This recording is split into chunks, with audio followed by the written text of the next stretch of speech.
மங்களமாயிகனை மகாயிகனை தான் கூற சங்கமகிழ சுவாமி திருநாள் நடத்தி பாக்கியங்களோடே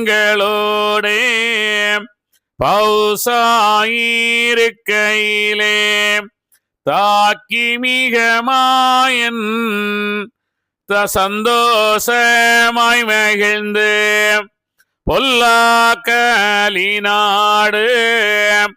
பொன்றவரோ காலமதில் வல்லாண்மையான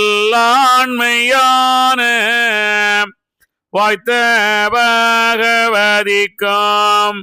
மாது உமைக்கும் மண்டை காட்டாள் பார்வதிக்கும் தீதகலும் வள்ளி தெய்வானை நாயகிக்கும் கலியொடியும் முன்னே காலியுகத்தோர் கண்காண வாலியான மாதர்களை மனமோகிக்க வேணுமென்று முன்னுரைத்த ஆகமத்தேன் முறை நூல்படியாகவே தன்னூல் வழியாய் நாமோகிக்க வேணுமென்று உன்னி திருமால் உள்ளில் மீக அடக்கிய வள்ளலந்த மாகுமரி வாழோ பகவதியை மாயமாய் கொண்டு வரவேணும் என்று சொல்லி உபாயமாய் மனதில் உடையபர நினைத்தார் கிழவனாக சமைந்து கிருதம் செய்ய வேணுமென்று தளதளன தேகம் தன்னுடம்பு மினுமினுக்காய் மெக்கு வாய் பொக்கலுமாய் மூடியோ மிக வெண்ணீரையாய் கக்கலிருமலுமாய் கையதிலே கோலுந்தி தள்ளாடி மெல்ல சன்னை மீக போட்டு பிள்ளாய் பகவதியே பேத்தி என் பொன்மகளே கண்ணு மயிலே கனக ஒளி மாமணியே பெண்ணும் பிள்ளாய் பேத்தி பேரனுக்கு கஞ்சி வீடு என்று சொல்லி மெல்ல ஏந்திளையாள் தான் இருக்கும் குன்றமணி கோயிலுக்குள் குன்னி மிக சென்றனரே பேத்தி என்ற சொல்லை பிரியமுடன் நாயகியாம் காதில் மிக கேட்டு கண்ணி மிக பார்த்து ஆர்கானோ நான் இருந்த பையரங்குள் வாரதுதான் பாரளியும் நாளோ பையரங்குள்ளே வந்தாய் எங்கிருந்து நீதான் எவ்வொரு உன் பேரேது கிங்கிலுக்க வந்தவனோ கிழவன்தானோ ஊரை நீ அம்மா என் பேத்தி ஆயிளைய நாயகியே சும்மா மயங்காதே சூட்சம் ஒன்றும் இல்லை அம்மா பரமாத்தம் அம்மா பழனி மலை எந்தனுக்கு விதமாற்றமில்லை வினோத வித்தைதானுமில்லை லாடகுரு அம்மா ராமநந்தன் பேர் வேத்திய தீலாடமதிலிருந்து தீர்த்தம் இங்கு ஆட வந்தேன் நான் கண்மயக்காய் வாழிதப்பி இங்கேதான் உந்தன் திருப்பதியை ஒரு அகராம் என்றிருந்தேன் மகளே என் பேத்தி மாஞாலோ ஒன்றுமில்லை சகமெல்லாம் தீர்த்தம் சென்றே நான் யுவயதுள் உன்னுடைய தீர்த்தம் ஊகந்தாட வந்ததிப்போ பின்னும் ஒரு பேச்சு பேசுகிறார் உலகில் இன்றுந்தன் பதியில் இருந்து இந்த ராவிடிந்தால் நின்று போயாலும் நிச்சயம் பார்த்து மகிழ்ந்து என்னுடைய ஊருக்கு ஏக வேணும் பேத்தி பொன்னு மகளே பேத்தி என போர்த்தி சொன்னார் பேத்தி என்றுரைத்த போது பொன் பகவதி தாயோமேச்சி போத்தியே உமக்கு கொஞ்சம் பொறிமாவு பிசைந்து தாரேன் ஏத்து நீ இழைப்பு மாறி இன்று ராகலித்து ஏகும் சாற்றிய மொழியை கேட்டு தனதுளா மகிழ்ந்தார் போற்றியே அம்மா நீ சொன்ன அருமை எனக்கு அதிகம் மும்மால்க்கும் ஏத்து முகுந்தன் பதம் பெறுவாய் தாகம் அல்லாமல் பசிகள் தான் எனக்கு இல்லை அம்மா தேகமது வாடாமல் செலம் தந்தால் போதுமென்றார் பால் மோறு போலே பாதம் கொடுத்து மாகுமரி காலாரி போமெனவே கண்ணி மீக உரைத்தாய் தாகாமதிரு அது தீர்ந்து தானிருக்கும் அப்பொழுது நாகரிக குமரி நாயகியோமெதுரைப்பாய் போத்தி உமக்கு போர வயதானதினால் நாள் திசைகளெங்கும் நடமாட்டமாயிருக்கும் ஏதேது தீர்த்தம் ஈகனை பலமாயுள்ளது மாதரோடே சொல்லும் மாபெரிய போத்தி என்றாள் உடனே கிழவன் உளமகிழ்ந்து நன்றெனவே மடமாது காசி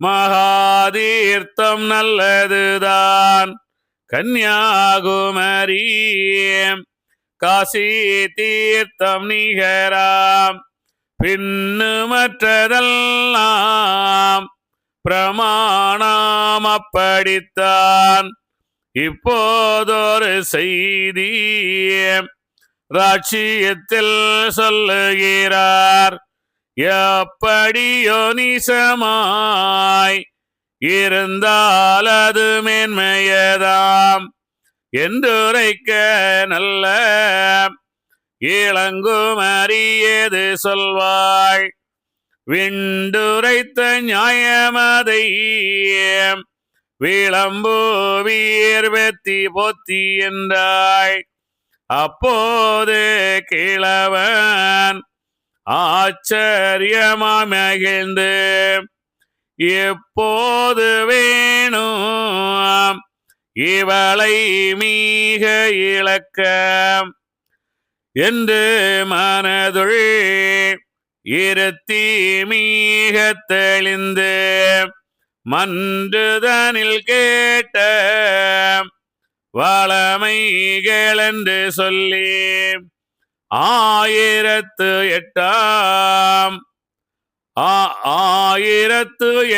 ஆண்டாம் ஆனதொரு மாசீலாம் வாயிதமாய் செந்தூர் வாரிதனிலே பிறந்து வைகுண்டமென்று வையகத்தில் வந்திருந்து கைகண்ட அற்புதங்கள் கனகோடி செய்கிறாராம் தண்ணீரதுவாம் தான் கொடுக்கும் முத்திரியாம் மண்ணிலுள்ளோர் யாரும் வந்து வணங்குகிறாராம் புண்ணிய தானங்கை போதமிக செய்கிறாராம் குட்டாக்கூரை நோவு குருடோமையானதுவாம் கட்டாம் கொடிய கர்ம முதல் தீர்க்கிறாராம் சந்ததிகள் இல்லாத தரணி மனு பெண்களுக்கு மைந்தர் கொடுக்கிறாராம் மகாதருமம் செய்கிறாராம் மனு பேரில் பேயை மாகிலுக்க மாயாட்டி தனு விலங்கள் வாங்கி சருகில் ஏறிக்கிறாராம் தெய்வமட வாரணவே தேவியேழு வெண்களையாம் வையாமறிய மாலையிட்டு கொண்டாராம் நித்தான் திருநாள் போல் நீ நீளத்திலுள்ளோர்கள் மொத்த மெத்த கொடுக்காய் மிக வந்து கொடுறாராம் டம்மான வெடிகள் நகுடகன நாதஸ்வரம் இம்மாத்திரமெனவே எண்ணவும் தான் கூடாதாம் காட்சி ரொம்ப உண்டாம் காலி முடிக்க வந்தோம் என்று பேச்சு மிக சொல்லி பிரணாயமா கூறுறாராம் இப்படியே பேச்சு இது உறுதியானாக்கால் எப்படியும் கர்த்தன் இவரெனவே சொல்லிடலாம் அல்லாமல்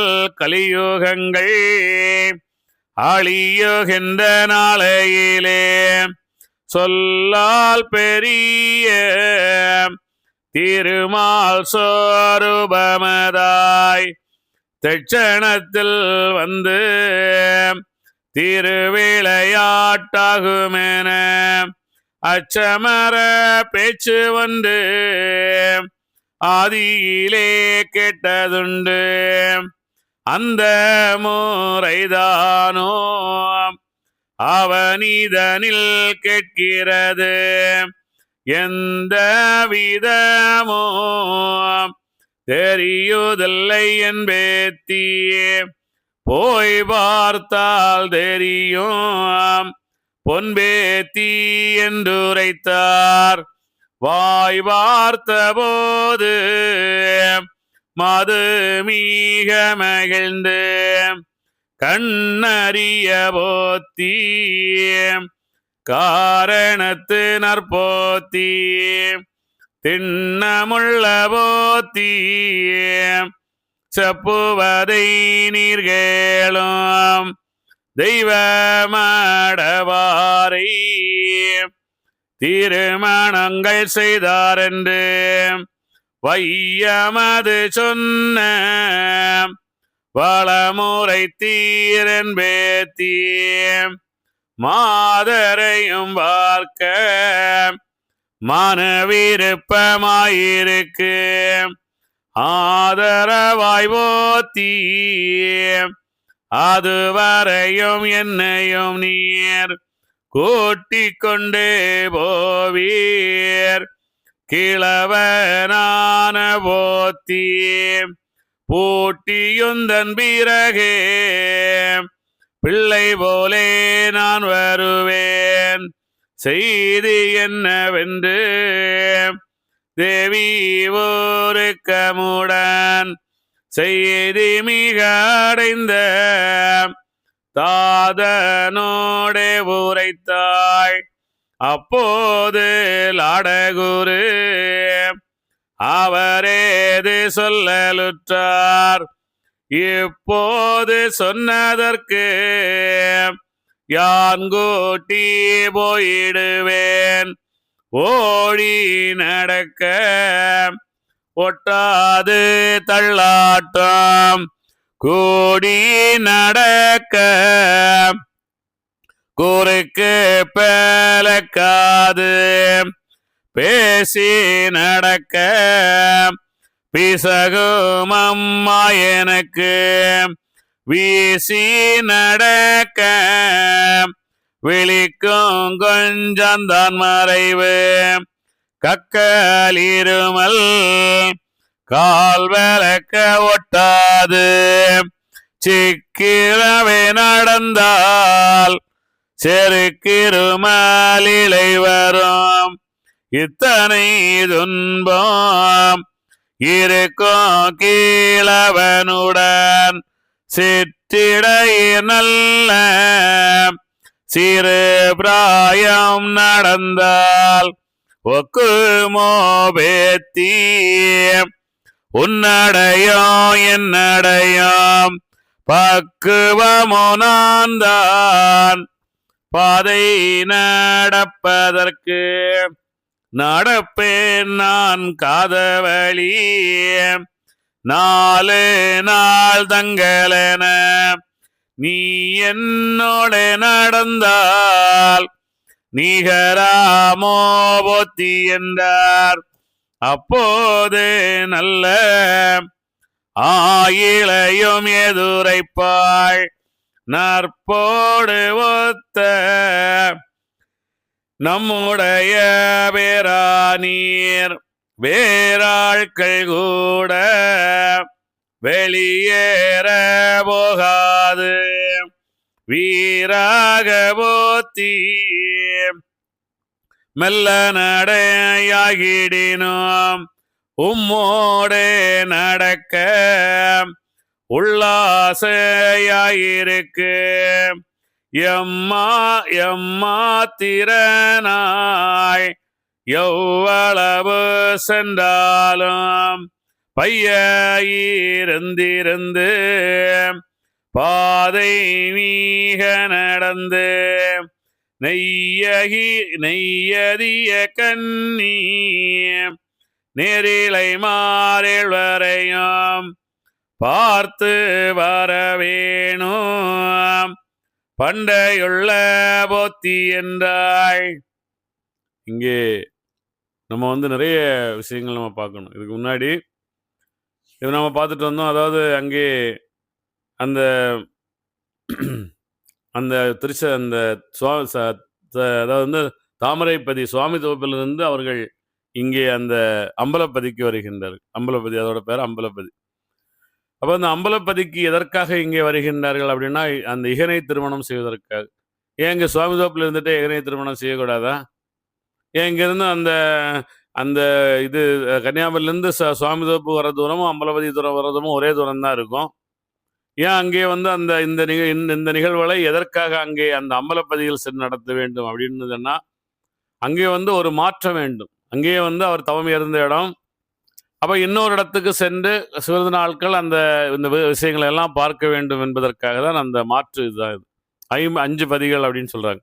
ஒன்று வந்து அவர்கள் தவம் ஏற்றினார்கள் அல்லவா, அங்கே அந்த சார்ந்தோர்கள் தவம் இயற்றிய அந்த பதி ஒன்று, அம்பலப்பதி ஒன்று, தலைமை பதி ஒன்று, அப்புறம் இன்னும் அப்புறம் பூப்பதி அப்படின்னு ஒரு 5 பதி சொல்லுவாங்க எல்லாமே. இதில் நீங்கள் பார்த்தீங்கன்னா என்ன அப்படின்னா, ஏன் அங்கே போய் இதை செய்யணும், இங்கே செய்யக்கூடாதான்னா, அது வந்து சில விஷயங்களை வந்து கொஞ்சம் மாற்றி இருக்கலாம் அப்படின்னு ஒரு தோணம் இல்லை எல்லாருக்கும். அதே போல் இங்கே அவர் மாறி வந்து செய்கின்றார்கள். மாறி வந்து இங்கே இருக்கும்போது என்ன நினைக்கின்றார் அப்படின்னா, இனி இவளர்களை திருமணம் செய்ய வேண்டுமே அப்படின்னு சொல்லிட்டு மண்டை காட்டால் பகவதி பார்வதி எல்லாரையும் திருமணம் செய்ய வேண்டுமே. அப்போ அங்கே லட்சுமியை மட்டும் அங்கே தட்சிணாபூமியிலிருந்தே திருமணம் செய்து விட்டார். அப்புறம் வந்து மற்றவங்களெல்லாம் இந்த மூலகுண்ட பதியில் வைத்து தான் திருமணம் செய்தார் அப்படின்னு சொல்லிட்டு தான் நம்ம போக போக பார்ப்போம். இப்போ நேராக இங்கே வந்து என்ன செய்கின்றார், அந்த கன்னியாகுமரி பகவதி இருக்கின்ற அங்கே வருகின்றார். 200 ஆண்டுகள் முன்னாடி அங்கே பகவதி வாழ்ந்து கொண்டிருந்தார்களா? பகவதி எங்கே வாழ்ந்து கொண்டிருக்கின்றாள்? மண்டைக்காட்டம்மை எங்கே வாழ்ந்து கொண்டிருக்கின்றாள்? இதெல்லாம் நம்ம நிறைய கண்டிப்பாக தெரிஞ்சுக்கணும். அதை வந்து இந்த மண்டைக்காட்டம்மல், பகவதி, பார்வதி, இது நீங்கள் பார்த்தீங்கன்னா நிறைய அம்மன் கோயில்கள் எல்லாம் உண்டு. இந்த அம்மன் கோயில்கள் எல்லாம் ஏதோ ஒருவர் ஆண்டாள், நான் இவங்கள போல உள்ளவங்க நிறைய பேர் என்னென்னா, ஒரே யாராவது ஒரு ஈஸ்வரனையோ சிவனையோ அல்லது யாரையோ ஒருத்தரை நோக்கி அவர்கள் வந்து தவம் ஏற்றின இடம்தான் அது. வேற ஒன்றுமே இல்லை. அது நீங்கள் வேற என்னவோ எல்லாம் நினைக்காதுங்க. தவம் ஏற்றிய இடம்தான் அது. அவர்களுடைய அந்த தவம் ஏற்றி அவர்கள் அங்கேயே இந்த ஜீவ சமாதியான இடங்கள் தான் அந்த இடங்கள்.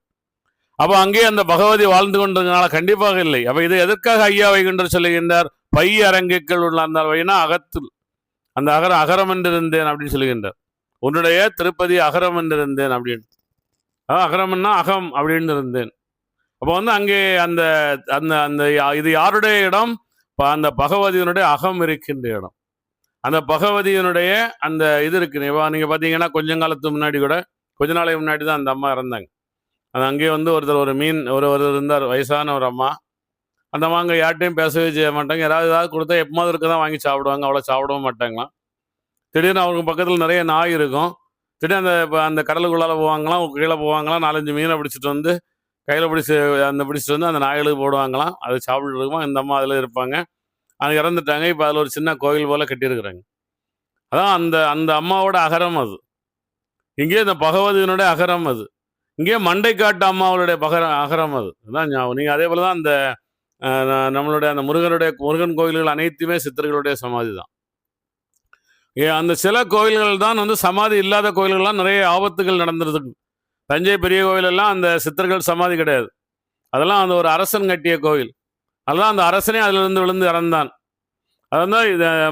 அது எதுக்காக அப்படின்னா, அந்த சித்தர்கள் வந்து தன்னை வணங்க அவர்கள் சொன்னதே இல்லை. எந்த சித்தர்களுமே உண்மை அறிந்தவர்கள் தன்னை வணங்க அவர்கள் சொன்னவே இல்லை.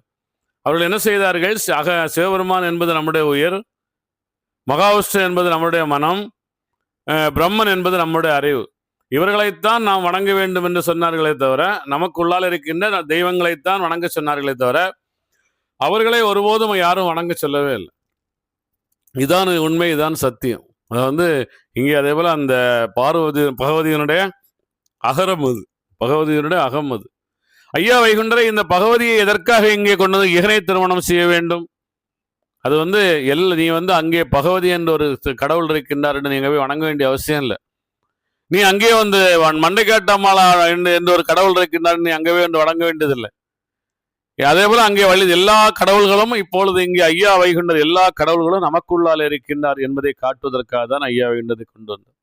அதேபோல் நாமும் என்ன செய்யணும்? அந்த பகவதியை திருமணம் செய்ய வேண்டும்.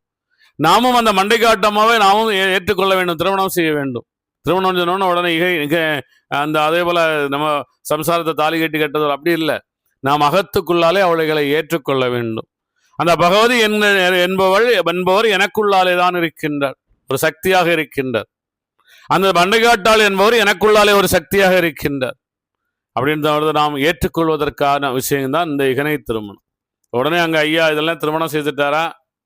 அவெல்லாம் இது அங்கே பகவதியை பார்க்க வரவங்கெல்லாம் ஐயா வைகுண்டரை பார்க்க வரணும், இங்கே காணாம வேற வர்றது காணாம. அங்கே மண்டைக்காட்டமே பார்க்க வரவங்க எல்லாம் அதே போல் இருமுடி கட்டி ஐயாவை பார்க்க வரணும், வரலையே. அப்போ இந்த விஷயம் இதான் உண்மை, இதான் சக்தி. நீ அங்கே செல்லாது. நீ உனக்குள் இறைவன் இருக்கின்றான் என்று பார். மற்றவங்க யாரும் எப்படியே இருந்துட்டு போடாங்க. நாம் நினைக்க வேண்டியது நமக்குள்ளாலே தான் அந்த பகவதி என்ற சக்தி இருக்கின்றாள். நமக்குள்ளாலே தான் இந்த சக்திகள் இதெல்லாம் போக போக சொல்லுவாங்க பாருங்க. இங்கே என்ன எப்படி வருகின்றார் அதை சொல்ல பை இறங்குக்குள்ளால் வர்றாரு. எப்படி வர்றாரு? இது சும்மா மயங்காதே சூட்சம் என்றும் இல்லையம்மா, பரமாத்மம் அம்மா பழனிமலை எந்தனுக்கு விதமாற்றமில்லை வினோதமில்லை வினோத வித்தை தானுமில்லை, லாடகுருவமா ராமநந்தன் பேர் வேத்தி திலாடமதிலில்லை தீர்த்தம் இங்கு ஆட வந்தேன், வந்தேன்கான் கண்மயக்காய் வழிதப்பி இங்கேதான் உந்தன் திருப்பதி ஒரு அகரம் என்றிருந்தேன். அகரம், உகரம், அகரம். அகரம் என்றால் அகம், உகரம் என்றால் அறிவு, மகரம் என்றால் மனம். இதுதான் உண்மை, இதுதான் சத்தியம். இப்போ எங்கேருந்து அது பகவதியோட அகரம் என்று நான் இருந்தேன் அப்படின்னு சொல்லுகின்றார். ஏன்னா அங்கே பேச்சு இன்னொரு பேச்சு சொல்லுகிறார் இவ்வுலகில். இவரை பற்றி இவர் சொல்றார். அதாவது அங்கே நாராயணன் நான் தான் வைகுண்டம் இப்போ அந்த திருச்செந்தூர் கடல்ல பறந்து வந்தாராம் அப்படின்னலாம் அவருடைய விஷயங்களை எல்லாம் சொல்லுகின்றார். அப்போ இங்கே போத்தி என்றுரைத்த போது பொன்பகவதி தாயும் வச்சு போத்தியே உனக்கு கொஞ்சம் பொறினமாவு விசைந்து தரேன்னு சொல்லிட்டு எல்லா தாங்கல்கள்லையும் அந்த அந்த கல்யாண வாசிப்புக்கு அடுத்த நாள் அந்த பச்சரிசி மாவை பிசைஞ்சு அதில் கருப்பட்டி எல்லாம் போட்டு ரொம்ப டேஸ்டாக இருக்குது, ஏலக்காய் எல்லாம் போட்டு கொடுப்பாங்க. அப்போ இங்கே அவர் சாப்பிடலை, எனக்கு தண்ணி போதும் மாமானுலே சொல்கிறாரு. இல்லையா? உண்மையே இல்லையா? நிறைய இதெல்லாம் நம்ம சிந்தனை பண்ணால் நிறைய. அவர் என்ன தண்ணி போதுமாம்மா, எனக்கு அதெல்லாம் வேண்டாம் அப்படின்னு சொல்கிறாரு. தேகமது வாடாமல் சிலந்தந்தால் போதுமா என்றார்.